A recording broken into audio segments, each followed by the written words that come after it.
For the past 20 years, people have been migrating away from the Northeast and the Midwest to places like Florida, Texas, Arizona, and that was the trend. And it went to the extreme during the early years of the pandemic. But now, all of that is starting to reverse. In fact, for the first time in decades, some of the biggest cities in America are starting to shrink and lose population, including where I'm at right here in Miami. And at the exact same time, people are moving back to flyover country. And flyover country is essentially middle America, guys. They call it flyover country because when you fly from coast to coast, you fly over it, you never stop in. And if you're from one of these big cities in America, you may have never even stepped foot in one of these flyover states or cities. The lifestyle, the pace, and the cost of living are a lot different than what a lot of people might realize. But now what we're starting to see happen is a major trend of people moving specifically back to the Midwest. And for anybody who's familiar with my origin story and how I ended up here in Miami, you actually know that I'm from the Midwest. I grew up in a small town called Belvidere, Illinois, and I lived there for the first 20 years of my life until I moved here to Miami Beach, Florida, where I've lived for the last 18 years. I was somebody who was actually a part of this trend of people moving south. And why did I do it? Well, the same reason a lot of other people did. We moved for the weather. Tired of the long, cold winters. In Illinois, you get about 5 to 6 months of winter, guys, depending on the year. Doesn't mean the whole place is covered in snow and ice for that many months, but the weather is cold, it's dreary, it's gray. You do get a lot of rain and clouds and snow during this time. It's not pleasant. Also, besides the weather, the main reason that I personally moved was for opportunity, for greener pastures, which I definitely ended up finding here. And moving to Miami was probably the smartest thing I ever did in my whole life because it changed the trajectory forever of what direction I would end up going in. If I never moved to Miami, there's a high probability you would never be watching this YouTube video right now. And there's a high probability that I might have never started my own business and started working in real estate for a good amount of years. Probably none of that ever would have happened. But what we're starting to see happen now is population growth in the Sun Belt in general is coming to a halt. So much so that a lot of these areas are starting to see negative migration every single year. Sure, people are still moving in, but more people are leaving than who are moving in. And you know, during the pandemic, these were extremely hot markets where the prices were just seemingly going up by the day. Now, you have to basically beg people to come because the prices have gotten so high. And even with major price cuts, we're talking 6-figure price cuts on a lot of these properties, it's still not enough to entice buyers back into the area. And also a lot of the opportunity that used to exist in the Sun Belt has dried up. Because housing and the cost of living in the Sun Belt used to be extremely cheap and you could make a good living, you could have a great life, guys. I mean, when I moved to Miami Beach compared to how it is now, it is completely night and day different in terms of how easy it is to make it here, the cost of living. It has absolutely exploded. And the only reason that I can afford to stay here is because I've been here for a long time and I got my foot in the door early, so to speak, and was able to build up to being able to afford it before it got really expensive. But if you're somebody trying to start here from scratch now in 2026, it is a much different story. And so this is the main reason why you're seeing a ton of people migrate into the Midwest. And this is something I've actually been telling people on the channel to do for a while. If you're somebody who has been looking for affordable places to live, where there are growing opportunities and the economy is starting to turn around, the cost of living is still relatively low, especially housing, you should be looking at places in the Midwest, guys. For example, places like Missouri, Indiana, and Wisconsin all used to be losing residents. Now they're gaining residents. Some of the cities that are seeing the most interest right now are places like Milwaukee, Cincinnati, Grand Rapids, Albany, South Bend, Columbus, and Indianapolis. These are all still very affordable places to live where you can buy a nice 3-bedroom house in many cases for less than $300K. That just doesn't exist in most of the rest of America right now. Anywhere that's not flyover country, good luck finding that unless it's in the ghetto or in the middle of nowhere. Even in some places like Toledo, Ohio, Akron, Ohio, or Cleveland, Ohio, you can still buy a house for $200,000, guys. That's half of what the median home price is in America today. And actually, the hottest example of the housing market is right next to my hometown where I grew up, Rockford, Illinois, okay? Average home price there is still $170,000 compared to Chicago, where it's well over 300 grand. And so I could never really imagine moving to Rockford in 2026 as somebody who used to live in the area and who grew up there. But I can definitely see the appeal for people who are tired of the grind with big cities and are tired of trying to make every dollar stretch as far as it can possibly go. That gets old. The one catch is, though, if you're going to move to a place like Rockford, for example, the local economy there really isn't that strong, guys. Like, I grew up in the area, and there are so many places and businesses that are closed down permanently, so many empty storefronts in places that used to exist when I was a kid that are absolutely gone, and nothing has taken its place within the last 15 years. So the area itself is still kind of dying economically, but people are moving in because the housing is so cheap, and that's what's made the housing so cheap, because there's not a whole lot of opportunity.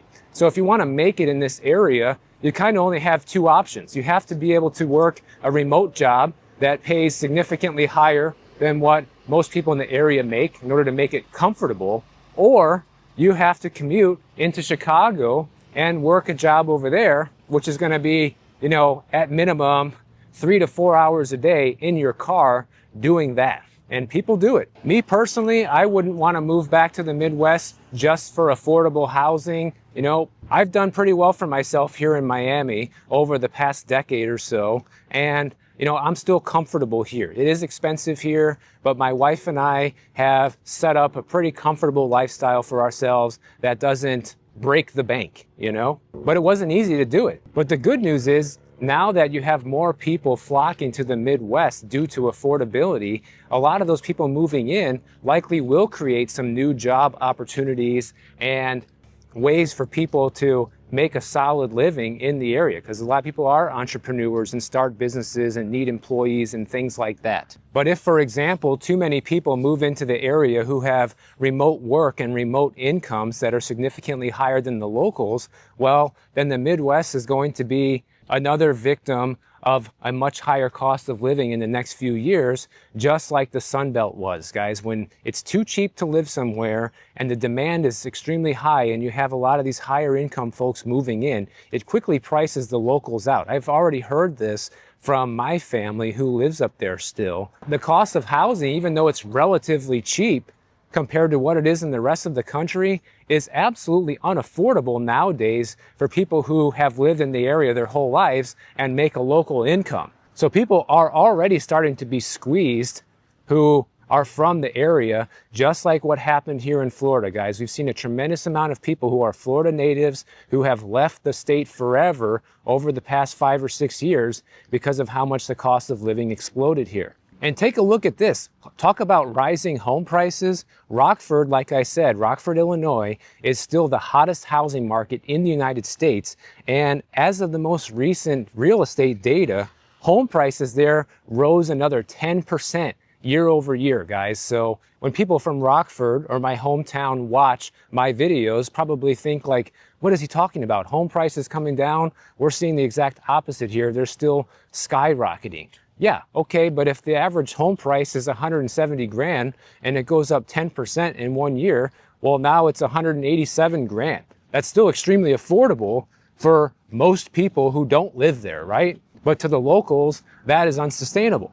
But I think people who have been struggling to make it these days and have to work multiple jobs and have been struggling to get by should take a look at moving to somewhere in the Midwest, guys, preferably to one of these smaller cities like Rockford or Cleveland or Columbus, places that don't have multiple millions of people living there, where you can still buy a house for, 200 grand and make a decent living and don't have to be going crazy and working the rat race 60 hours a week just to be able to pay the bills. But of course, it does come with some major drawbacks and trade-offs, which I ultimately think is going to make this migration to the Midwest slow down, and ultimately could see a big outward migration once a lot of people get there and realize, just how much it sucks living there in the wintertime.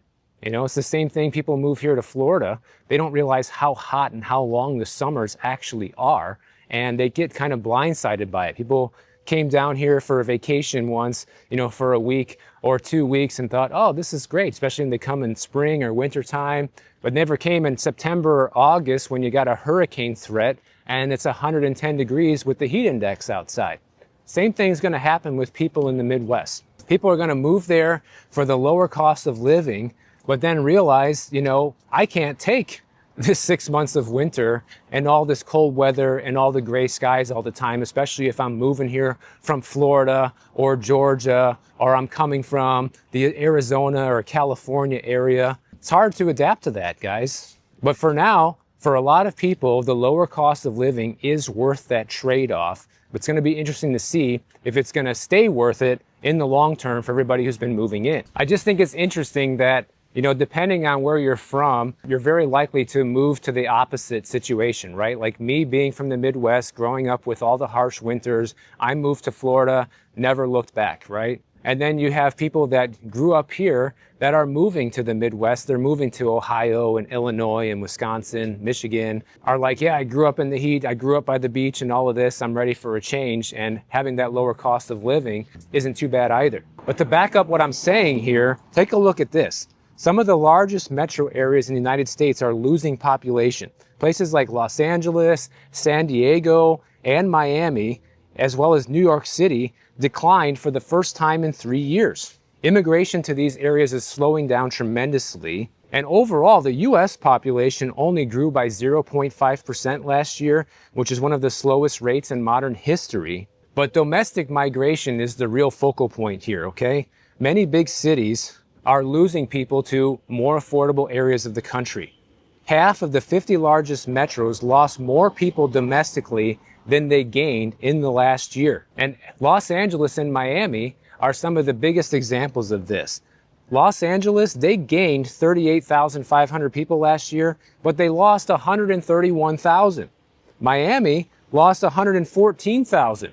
And let me tell you, as somebody who lives in Miami and still has really no plans on leaving, I'm happy about this, guys, because it has gotten way too crowded here and things have gotten so overbuilt and so overdeveloped. And now that you're seeing more people leave than move in, I think that's a relief. We need this to happen, not only to bring our cost of living down here, but to bring our quality of life up. Because if you've ever been to Miami, specifically Miami Beach, it's not really that big of a place, and it's very tight here. It gets very congested. You're surrounded by water and drawbridges everywhere.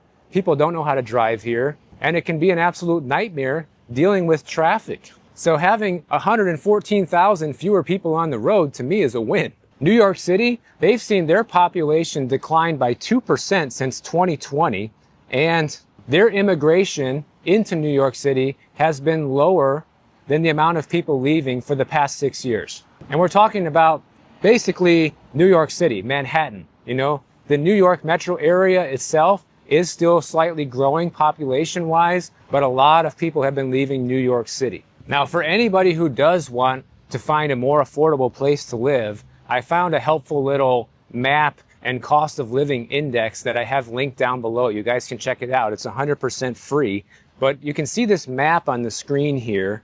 The greener it is, then the more affordable it is to live there, and the more orange or red it is, the more unaffordable it is to live there.